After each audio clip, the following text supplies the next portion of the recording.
Thank you, Mr Speaker.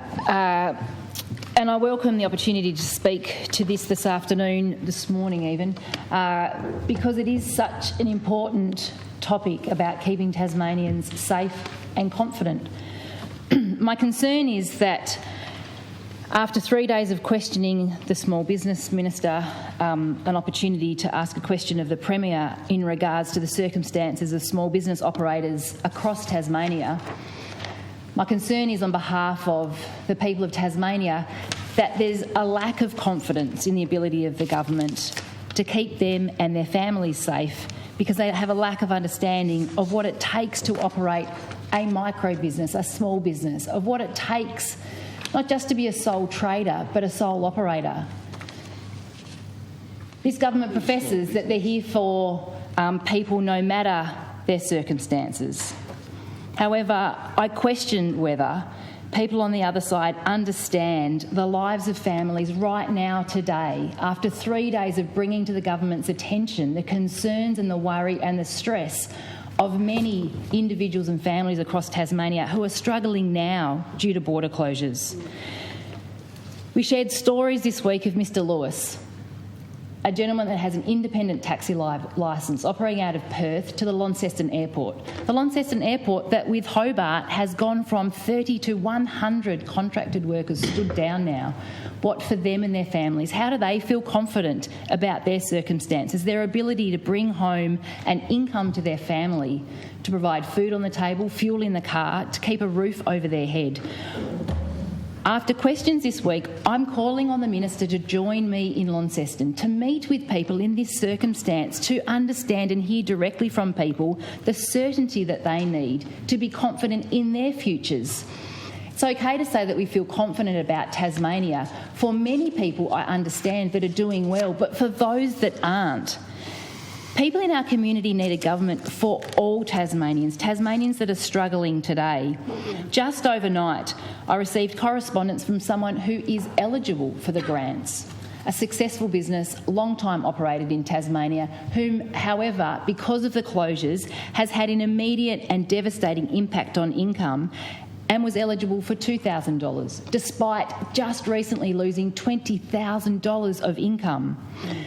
The grants are welcomed for the small impact they make, but we must go further because any investment we make now actually defers the need for a greater investment in the future when there is time to recover, when that moment returns, that people need to find their employees again, when they need to reskill in order that they can be confident to do that. We heard yesterday from a very successful operator, Bianca Walsh from Stillwater and Black Cow. She's experiencing a 60% decrease in weekly income right now. For her, successful, her confidence in being able to sustain her business right now, and worried about other operators that can't go on, and worried that there's a lack of understanding about the serious concerns and the real impacts right now, when for many of our families, our individuals that are operating small businesses are worried and concerned and have no confidence that there's an understanding. All the reserves for many were spent last year. Many people who had businesses that were able to accumulate reserves actually spent those and invested them in their futures last year. And so now we're operating without the federal government support, without reserves, on a weekly basis, worrying about how they can provide for their families. For me, it's not just in the obvious, often mentioned impacts into hospitality and tourism, but I've had the opportunity over the last month to travel across Tasmania to speak to businesses of all scales, in all sectors, and interestingly, a worry that came to me was in a conversation about a fisheries business. A great industry for Tasmania, an important industry not only for the economy but for the brand. This individual employs 15 people. That's 15 families in regional Tasmania with a worry, a lack of confidence in their immediate future right now. The business owner has had no cash sales despite a brilliant business over many years, no cash sales due to the impacts of the New South Wales lockdown for 6 weeks, and has the responsibility of 15 families at their hand.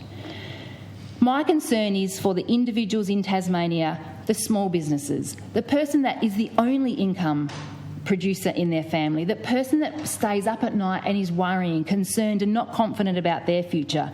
What can we do now? Not how can we reassess criteria, how we can consider this for frameworks into the future, but what action will be taken today?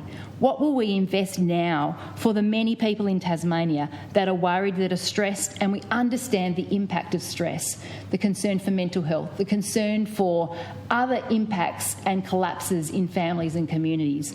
So although we all want to be part of creating a safe and confident Tasmania, we need to do that for all Tasmanians, not just those that have the reserves remaining, not those that have support from others, but those that are feeding their family, those that are part of our community and that deserve our support right now as well.